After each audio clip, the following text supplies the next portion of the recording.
Well, it's a season of celebration, whether we've done well or not, but every need to celebrate for its 32 years of creation. And that's what Delta State is enjoying at the moment. The celebration was yesterday, 27th day of August, knowing that it has been 32 years since its creation in 1991, when then military president Babangida created Delta State from the defunct Bender State and placed its capital in Asaba. But irrespective of what seems to have happened, is there any need for us to really celebrate? And if not, what needs to be done to ensure that the founding fathers' dream of attaining that big potential is still being seen and also actualized? Well, all of that is taking center stage on the show today. Like I said, we're having those celebrations. Undermining, there's also a need for critical assessment of how far the state has come, especially as it concerns politics, history, but most especially economy, and looking at the viability and all that seems to be embedded in this state. Well, anyway, I still have my economist. I'm talking of no other person but Mr. Gideon Guns, helping out with the discussion. But what we'll need to do now is take a message from our sponsors, and that's Benita Gas, located in Ugeli, Okokoko, and Warri and Environs. So let's go there, and when we come back, we'll have more discussion on the big story today.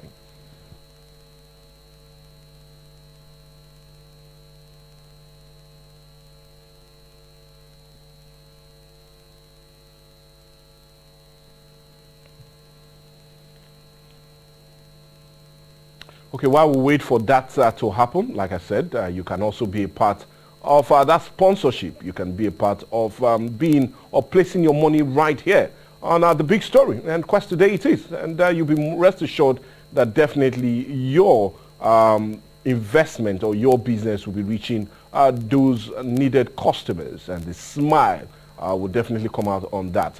But like I said, let's see if we take our message, or rather a message. Okay, when we get that, will definitely come on stream, and definitely you'll be listening to our sponsors. And we're talking about Benita Gas, like I said, located in Ugeli, Okokoko, Warri and Environs, and definitely you'll be enjoying that.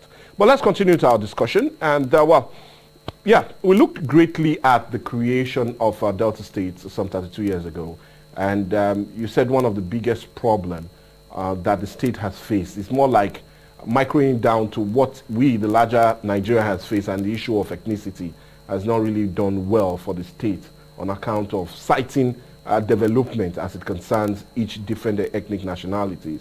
But anyway, let's leave that, but further our discussion and know where we missed it. Undermining said we missed it in not marrying the huge human and other resources into the development of the state that was merely believed to be one of the biggest, if not the biggest, as it concerns development 32 years ago. Let's look at other issues that seem to also be dealt with, because I want us to really understand where we missed it. Undermining said we've not been able to marry every ethnic nationality in the state. Now, the Warri crisis, let's go there, because I want us to look at some of the problems that this great state has faced.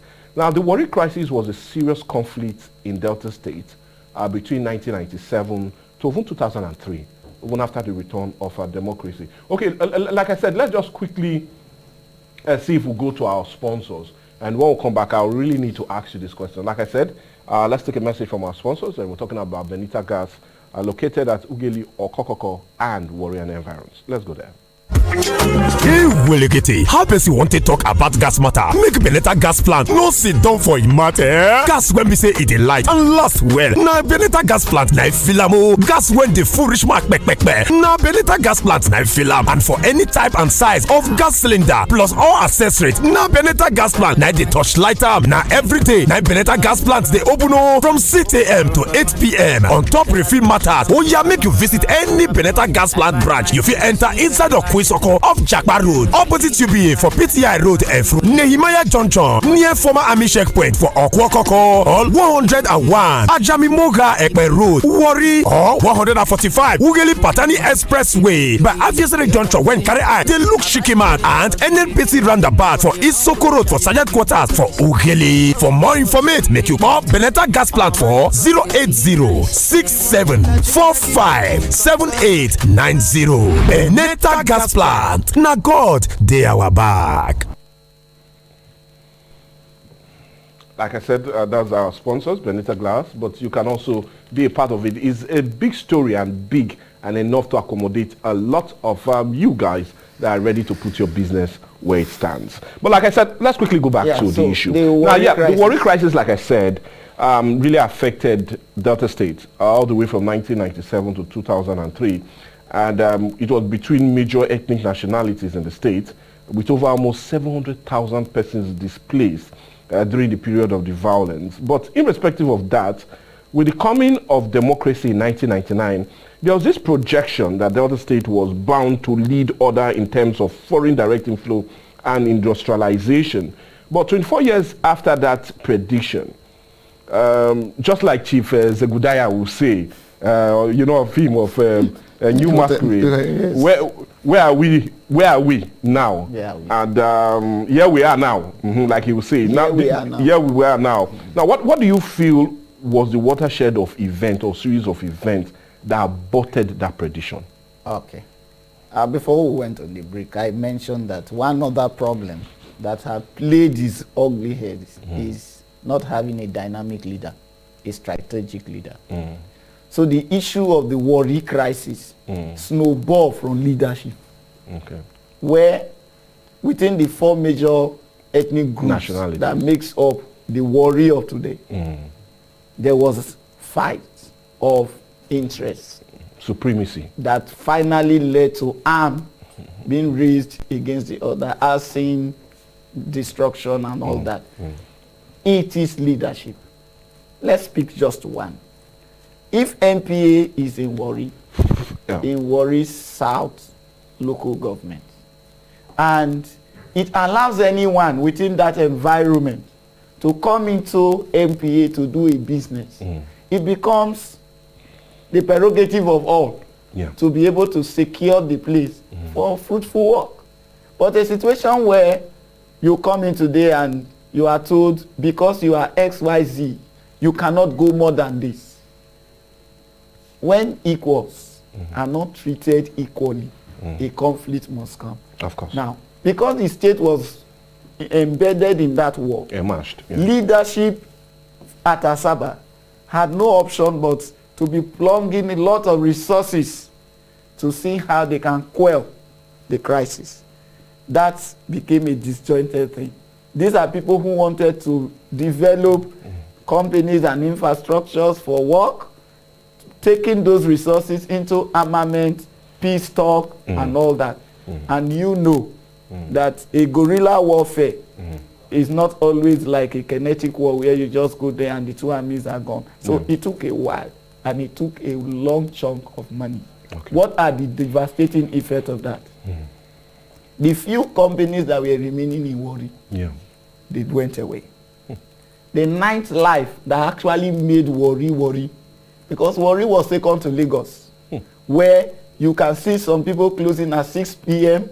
and another set of persons coming to work till 12 p.m. and another set of people walking through, and by 6 a.m. you see another set of persons. So it was just like... It was just, life was bubbling.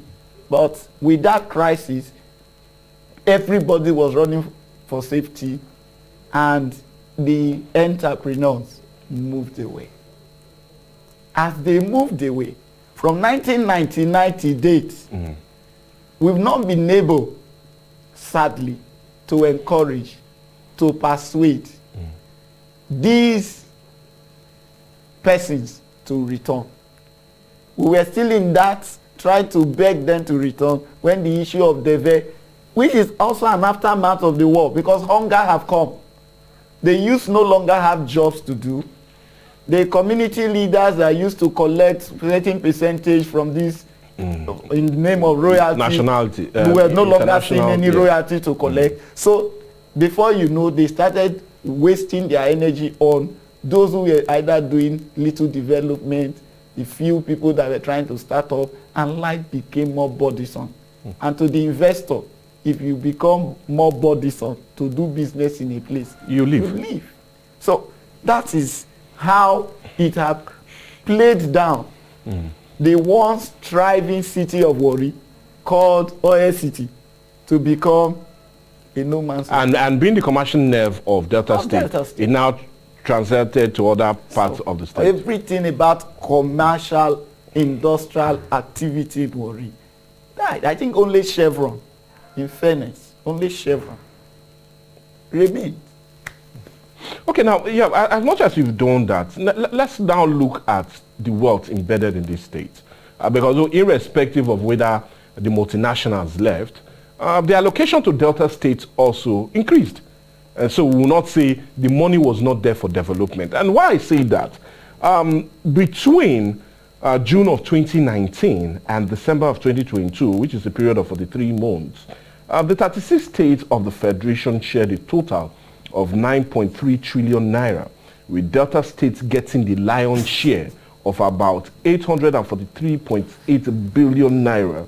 And Akwa Ibom and Rivers State came second and third, respectively, with 643.6 billion naira and 642.2 billion naira. But with such huge funds, it's greatly argued that there's little or nothing to show for such on the ground in the state. Now, my question is it a thing of leadership, like you made mention first? Or, like also the leaders will argue, that the federal government have not allowed them to use their own resources? And we're talking about collective embedded resources. Yes, we know the 13% derivation is there, but the leaders will also argue that they've not been able to use their own resources. Hence, the recent call for restructuring, especially being loudest, coming from this angle. So, where did the problem lie? No. If they have shown that large chunk of federal allocation they have received was properly managed into development of the states, I would have agreed or concurred that if we had much more resources to use, then we will have developed faster. So let's leave it at the one they got and not the one they would have gotten. Okay.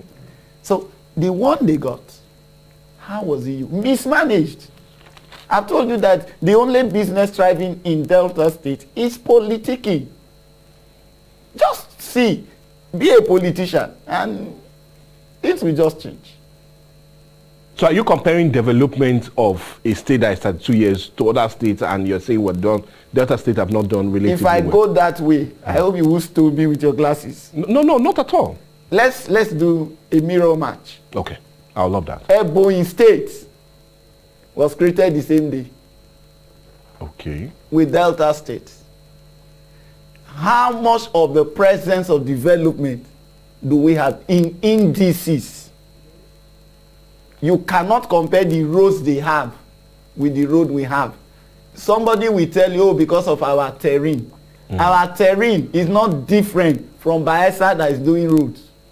From Port Harcourt, where flyovers have become like flower gardens. So you discover that these states, with a large chunk of money made available to them, had neither developed roads. That's why the governor, I'm referencing him because he said so, over 400 roads in his speech yesterday cannot be concluded, even though they collected a high chunk. Do we go to Ebonyi built a hospital, a teaching hospital, right? That is even begging the federal government to come and take over. I beg you, should I call them 3 glorified secondary schools? Okay, well. Delsu is still a shadow of himself. Asaba, Agbo, Ole Campus, you name them. There is no one that you can say is in the mode of what that place have done. That place have developed an industrial hub. On paper, they said there is somewhere around Kwale that we have an industrial whatever. I have not seen any industry there. I have not seen one. Even the IPP they claim they were developing. Yes. I have not seen anybody enjoying the power from Okpa. So you discover that A lot of things they claim they spend this money on are not leading to fruition, which means somewhere along the line there is a sabotage.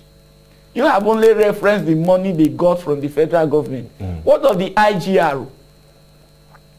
Before all the companies finally left, were there no IGR? Even till today, 2023, are there no internally generated revenue? Have you ever heard on the news that Delta State IGR for the year XZ was this? Politicians have turned the state to their oil well. Let them bring out the blueprints. I really don't want to go to Akwa Ibom because Akwa Ibom has a developed blueprint. So any government that is coming, you will see that this governor stops at this point. And that continues. And for you to continue, you need to conclude this to move to this. Is there a blueprint? Is there a development plan that is accessible by which we can say, okay, Ibori laid this foundation and this is what I'm supposed to build on? I don't see that. But what do I see? Ibori has governor developed to the side of Delta State. Oh, if that be the case, Okowa comes. I'm just talking from 1990 days. Okowa comes and say, I'm from Ika, go to Agbo, and that environment, everything is looking so beautiful because it's from that. Here we have Oboriwori. If he continue in the same thing, then Okbe and whatever that look as if they have been forgotten, things will begin to happen. Is that how to grow the state? If we do it that way, we will go nowhere. Without a plan of, if I build a school in Ika, how will somebody from Bomadi attend that school? That's what I mean, development. Because a development should be able to make the welfare of the citizenry to be better. Irrespective of your position or where your location is. So you see that the only person who tried a little, again, that's why we keep giving it to Ibori. School of Transportation, he went to put it in Brutu. He just tried to do something so that no area. But then we know that the heaviest thing he did was in his area. The Delta Central today may not be able to pick one or two projects done by the SY government because most of his things were there. This is Ugali Road. I've been there from the day of Ibori. It's not finished. Uduaga came. He didn't finish it.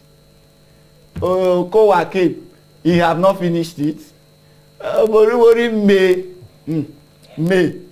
But then, ask yourself, have monies not been budgeted yearly for this road? Has anybody been held accountable? Because I'm talking on leadership.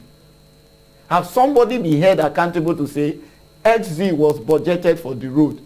By our assessment, only 15-20% of the road have been done. What happened to the other money? So you mean it's more like a conduit pipe? Nobody asks questions. So you just see roll over like the children's cartoon. Okay, anyway, we'll not go to Tom and Jerry, but rather stick here and deal with the issues. Now, should we say it's all bad news since the creation of Delta State? Because why I say so, Delta State still remains the heaven for investment. Not because of its huge hydrocarbon deposit that is estimated a reserve of 34 billion barrels of oil and about 93 trillion cubic feet of gas, but because of, in a country that has been on the edge in the last 10 years, Delta State has been relatively peaceful compared to so many other states. And not only that, like I also said initially, the human capital development in Delta State is one of the highest, third highest in the country. So, is it has always been bad news all through from 32 years? In terms of potentials, okay, Delta State is only next to Lagos State in terms of potentials. But harnessing this potential to turn it to development is the Waterloo. Now, is it all bad news? Well, because the good news is too little, we might not be able to actually say, what's the good news I can say? We had, outside the Warri crisis, in fairness, communal disturbances that are conflict with arms have been reduced until this issue of banditry and kidnapping and all that. But for community A going against community B and all that. So in terms of internally displaced persons in Delta State, except for flood, we don't have such cases. So peace, stability is actually here. And so it will have been a good heaven for any businessman to come to. But what is the sad apple there? There is an injurious apple.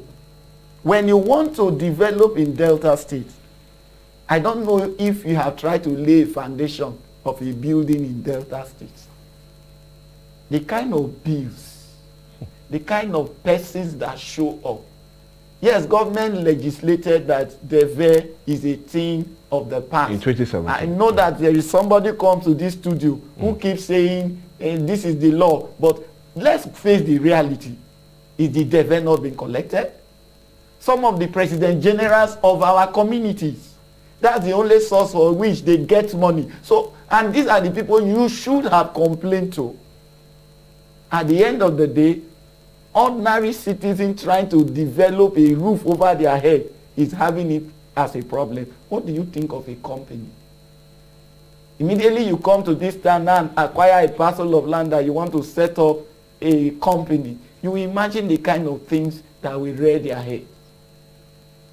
So leadership, mismanagement of funds, ethnicity have not helped Delta State to get to where they should be. The El Dorado is still far when you use the dream of the founding fathers of this state. When you compare the ability naturally and otherwise that we have to where we have not started the journey. And if I will give a word to this government, I expect this government to correct the ill of the past. It is time to have a strategic development plan for Delta State. That every Tom, Dick, and Harry can know. And so that if a government is coming tomorrow, he will know what is on ground for it to do. And if it's deviating, there will be a reason to call him or her to order. But not this situation where you come, you define what you want, and whether you do it or not, well, we cannot even ask you questions. Anyway, I'll be asking you more questions centered on that, but we need to go on a break now. And when we come back, we'll continue our discussion as we try to celebrate, or we are often celebrating the 32 years of our Delta State creation. Undermining, we need to also sit back and reflect on those areas we need a change to attain that aspiration and also dream of the founding fathers when on Tuesday, August the 27th of 1991, Delta State was created. Let's go on a break.